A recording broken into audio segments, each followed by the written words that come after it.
우리나라 국민들이 평생 살면서 암에 걸릴 확률이 36%라고 그럽니다. 그래서 좀 실감나게 말씀드리면 요 라인에서 한 명 이상, 젖혀져서 한 명 이상, 그 위에 한 3명 이상 걸린다고 봐야 돼요. 그러니까 실감나게 하잖아요. 아니, 진짜 그러네요. 36%니까. 3명이라니까 제가 뜨끔해요, 사실은. 제가 3년 전에 그 대장 내시경을 받았거든요. 아무 생각 없이 아내가 자기가 이제 좀 종합금리 좀 받아야 돼 막 그래서 할 수 없이 받았는데 정말 용종 5개를 뗐어요. 만약에 대장암이었다 하면 왜 되겠습니까? 그러니까요. 큰일 날 뻔했네. 영양제를 끊어요. 암이었으면 저는 제일 걱정되는 게 병원비 같아요. 병원비가 그쵸. 제일 걱정이 되고 예전에 암에 걸렸을 때는 사망률이 높았잖아요. 지금은 사실은 완치가 많이 됩니다. 그래서 이제 뭐 죽음보다는 치료비 걱정이 더 앞서는 게 사실입니다. 네, 뒷받침할 수 있는 조사가 있는데요. 국립암센터에 의하니까 암 치료 비용이 간암의 경우에는 6,600여만 원이라고 해요. 폐암 치료를 위해서는 4,600만 원, 유방암은 1,700만 원 정도. 이렇게 몇천 하는 단위가 암 치료를 하는데 필요한 돈입니다. 실제로. 맞습니다. 그래서 이제 필살기를 준비했습니다. 암에 걸린 당신 언제부터는 검사비 95%까지 지원받을 수 있다. 사실 지금은 건강보험공단에서 지원이 잘 됩니다. 예전 20년 전에는요, 아예 지원이 많이 없었어요. 그래서 암 걸려서 수술받고 퇴원 때까지 정말 억 단위가 깨집니다. 예전에 저희 아버님도 그러셨고. 근데 사실 지금은 암에 걸린 당신 암 확진 시 검사비 95%는 다 받습니다. 암 확진 시. 예. 아니 나이야 나이. 그러니까 65세부터는 암 걸리면은 보조 받을 수 있다 생각이. 믿음이 가요. 네. 근데 여러분들이 이제 법률에 대해서는 조금 이제 하시면서 아시는데 아직 이제 의학 프로를 많이 안 하셔가지고 의학까지 프로도 하시고. 하고 있거든요. 네, 네. 그래서 일단 암이란 병에 대해서 생각할 필요가 있어요. 암의 원인 중에 하나가 저 죄송한데 양쪽에 의사 두 분이 예 말씀하십시오. 암이란 병의 원인을 보면 말이죠. 집안에 이런 비극이 있어서 안 되겠습니다만 네. 두 사람 이상 나오면 이제 그게 조금 더 이렇게 95% 동시에 이상. 아니면 네, 같은- 동시에 이렇게 되면 동시에 집안에 예. 그럼 뭐 너무 여러 가지로 힘들어지니까. 그럴 때 검사비 95% 네네. 지원을 해준다. 우리 그렇군요. 의학 프로그램 오래 하셨잖아요. 네, 오래. 네, 알겠습니다. 아플 때 보상 잘 받는 법 2. 암에 걸린 당신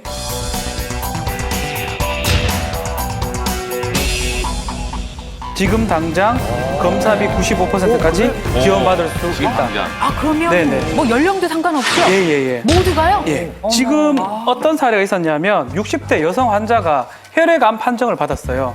혈액암 판정을 받고 이제 심장 초음파 검사를 지금 하게 되면 여기 심장 초음파 검사 비용이 13만 원인데 지금 2013년 10월부터는 6,500원만 내면 됩니다. 95% 혜택을 받는 거죠. 네. 그리고 정모 씨 유방암 걸린 분은 유방 초음파 검사가 원래는 7만 5천 원인데 이제 혜택을 받아가지고 3,700원만 이렇게 내면 됩니다.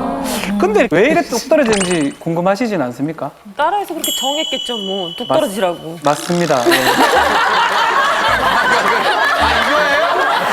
진짜 정답이 이거예요? 그렇게 하기로 했기 때문에 네, 나라에 정한 건 맞습니다.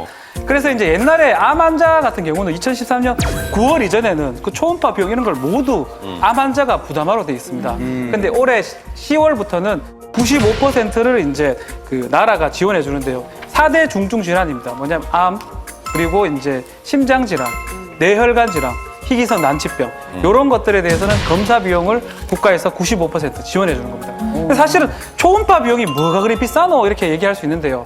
초음파 비용이 왜 비싸냐 하면 암 수술을 받고 이제 나중에 이제 암이 완치가 됐냐 안 됐냐 계속 검사를 해봐야 되거든요. 5년 동안 재발 안 해야지 완치됐다고 하는데 그러다 보면 초음파 비용이 엄청 많이 들어요. 계속 검사해야 되니까. 그래서 그것만을 95% 혜택을 준다는 것도 엄청난 혜택을 받는다는 것이죠. 아, 수술 후에 네. 그 예우를 계속, 했을 때도 예. 검사를 그렇군요. 근데 저도 이제 경험을 해봐서 저희 엄마가 갑상선 암 수술하시고 저희 시아버님이 대장암 수술하시고 그러셨어요. 그래서 이게 모를 때는 막 나라에서 돈을 뭔가를 대주는 거니까 서류가 너무 복잡하지 않을까 막 이런 상상을 하게 되는데 생각보다 그렇게 복잡하거나 그 과정 절차가 그냥 알아서 다 해줍니다.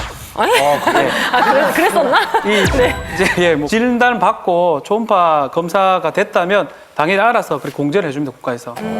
다른 뭐 신청 절차라든지 이런 게 없습니다.